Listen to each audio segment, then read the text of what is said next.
I think this is a really misunderstood decision. It is not because I didn't enjoy parenthood the first time around. It's the opposite. I'm making the decision to invest in my own son, pouring all my resources into the child that's already here, pouring it back into my marriage as well as my own mental health. Instead of surviving, I want to thrive. Hi, everyone. Welcome to the My Family Strategist podcast. I'm your host, Christina Spark. Every month on this podcast, I try to share one episode that peels back the curtain into my own life and share something personal about a difficult decision that I've had to make. Last month, I released an episode on why I walked away from a very successful 15-year long career, making well over $500,000 because I wasn't fulfilled. And today I want to share another deeply personal decision, which is why my husband and I have decided to be one and done. One of the most helpful frameworks I've ever come across is by a family therapist named Ann Davidman. And she works with couples who are trying to make the decision of whether or not to have children at all, or in some cases have an additional child. And what she has taught me is that desire and decision are two completely separate things.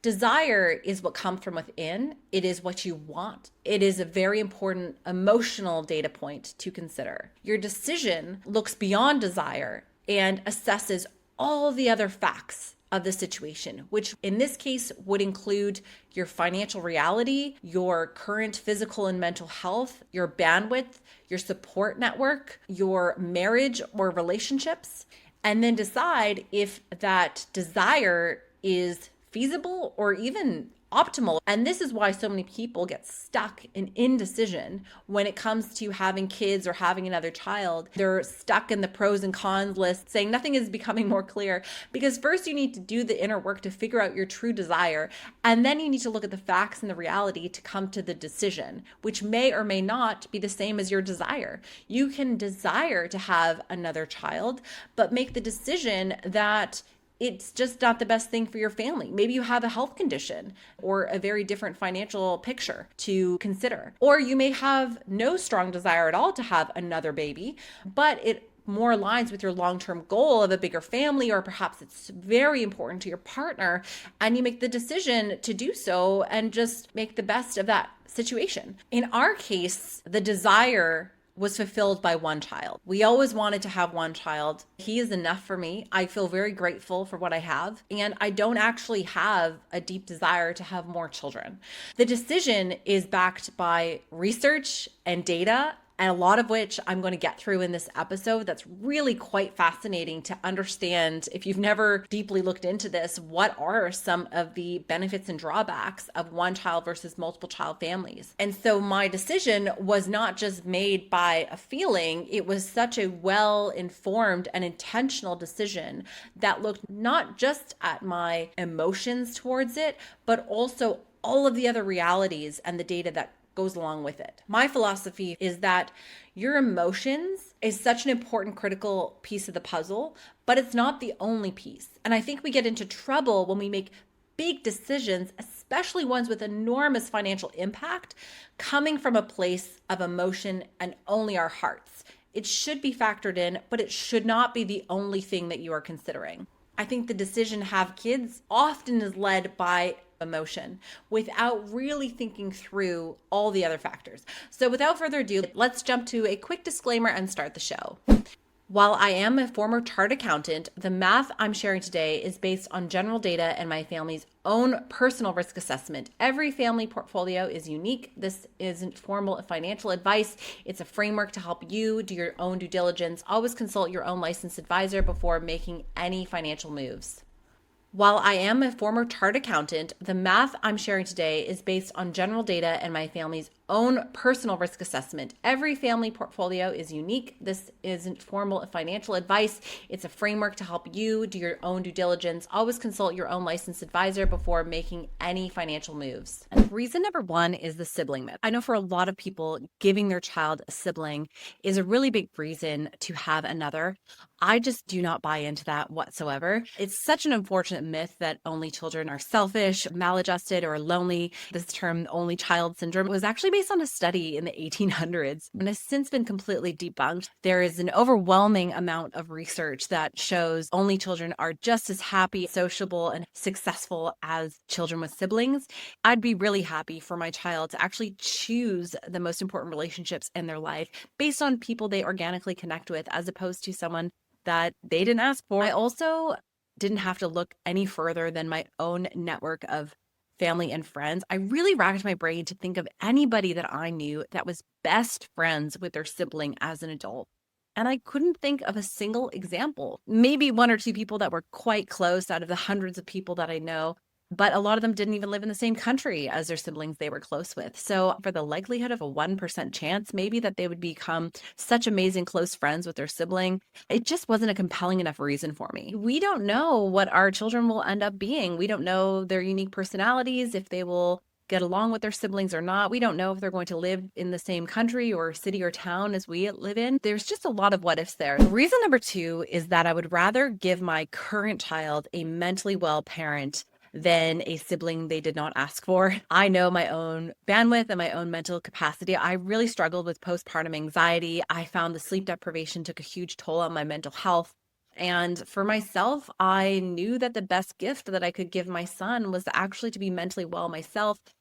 There was a study of identical twins in Denmark, 35,000 adults they tested. And what they showed is that while there was this initial boost in fulfillment and happiness after the first child, they actually found the mental well-being of parents declined with every subsequent child because of the significant increase in time pressure and financial strain that came with that. I read that study and in my heart, I knew that would be my scenario because I know myself and I know what it takes to have a child and what the trade-offs are. I have found the first child to be just an incredible experience. I guess I just don't feel like I need to relive that, have that amazing feeling of becoming a parent for the first time. I'm already a parent. It doesn't change by having an additional child. My third reason is because I would rather reinvest the incremental time and energy into my existing family instead of bringing in a new family member.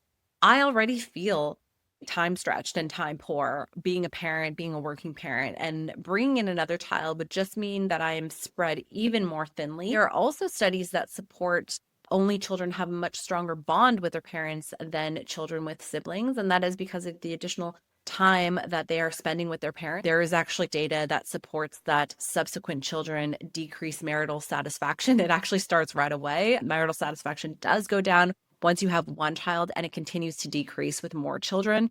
So for me, I know that having another child would put strain on my marriage. My marriage is so incredibly important to me. I want to be able to invest in the time that it takes, having focused date nights, having one-on-one time with my partner. I really value that very highly. And I also know it is an incredible gift that I can give my son as a healthy role model of what two happy parents look like. And there's also my extended family. If I had more children, it would actually limit my ability to see my extended family by quite a bit. My mother lives across the world from me. And if I had another child, the expense of having a family of 4, travel overseas, as well as the difficult early years where it's just really tricky to travel. So I've decided to reinvest that time into my current family, into the people that are already here. Reason number 4, financial freedom. Because this podcast is all about financial strategy for busy parents, I want to talk about the finances. And I think everyone will unanimously agree that an additional child is expensive. But exactly how much an additional child costs is a gray area. So a rough number that exists is about $1 million to have an extra child. I recently did an episode on how much it cost me to have my one child in Sydney.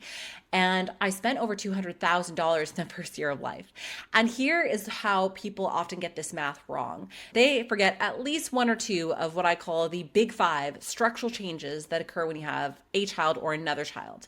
So number 1 is the impact on your career and your superannuation. This is especially true when it comes to the motherhood penalty, which is the fact that mothers make about 55% less after having children.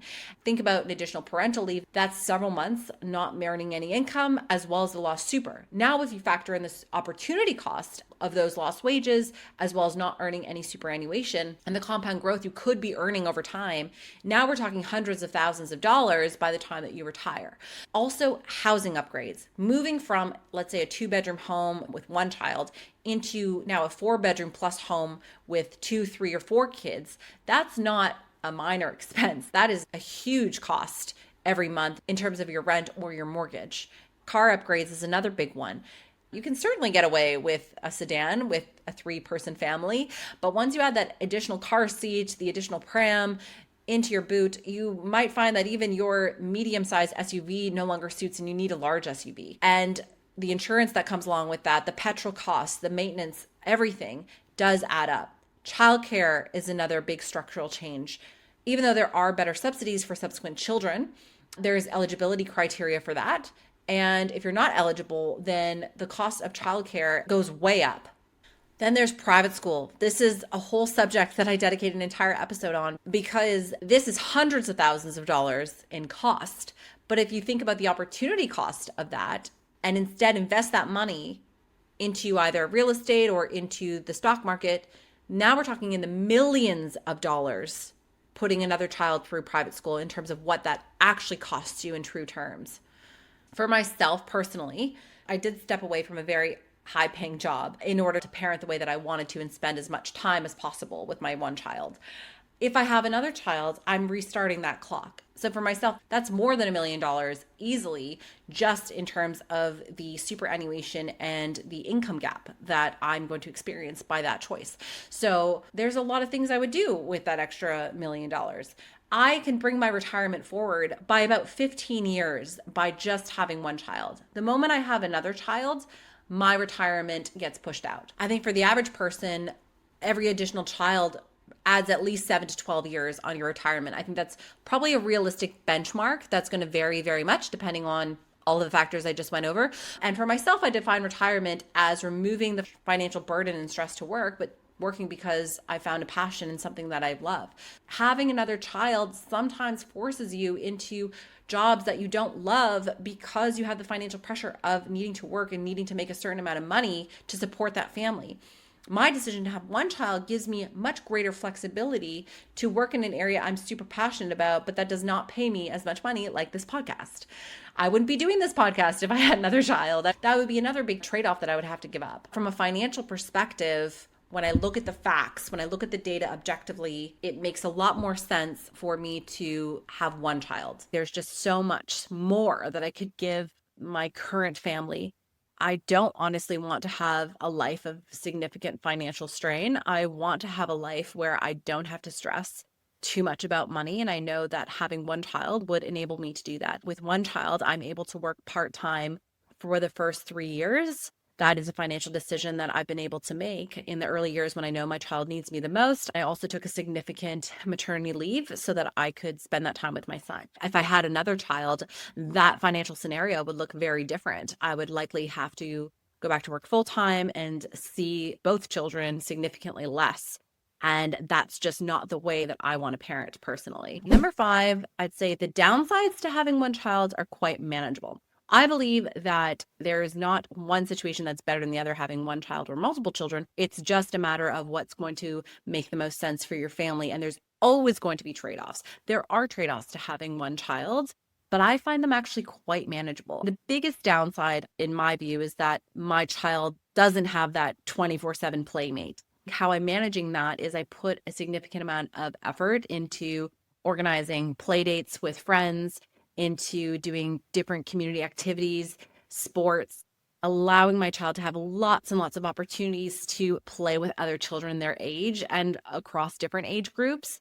I have found this to be incredibly enjoyable and fulfilling for myself because I've met the most incredible community of other parents and I've made some wonderful friendships through that community as well. I think that if I had another child, in fact, I probably would put less effort into putting myself out there.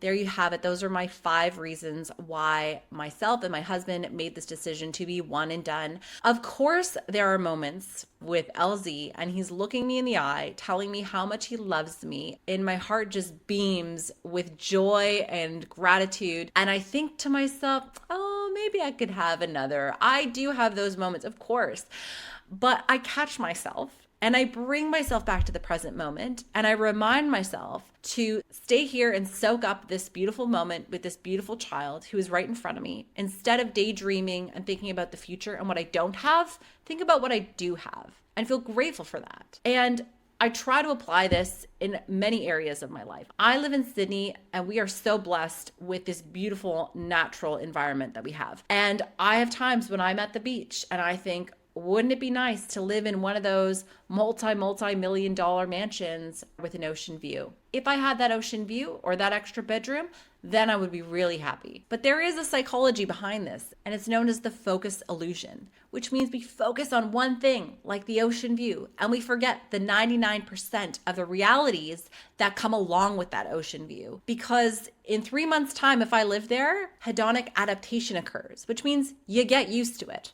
And it doesn't bring you as much happiness as it initially did. But what you do continue to feel is the extra 40-minute commute every morning, the $20,000, $50,000 extra to your mortgage every month that creates financial pressure.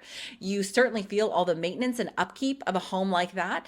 So you focus on the one positive thing and forget about the reality. And the same is true with having a second child. You focus on the beauty of the bond between your kids and the idea that they will have a playmate. And you forget the reality that comes along with that. The sleep deprivation, that you have to reset your bad sleep timer by another 5 years, that your mental load increases exponentially, the sacrifice you make to your career, the reduced time you have for your own mental health, exercising or spending time with friends. So instead of thinking about the fantasy or the idea of having another child, I like to think about, what would a Tuesday at 4 o'clock look like if I had 2 kids compared to right now? How would it impact how energetic I feel? How does it change my transit and pickup time, the cooking involved, my budget, my specific stress level at that particular hour? That's really the best way to assess a decision and not get sucked into the focused illusion. Because data shows that while parents of multiple kids do value the sibling bond, their subjective well-being, known as their happiness, as well as their marital satisfaction, are statistically lower than parents of one. The one big thing that I didn't include is, 20 years from now, am I going to regret that decision?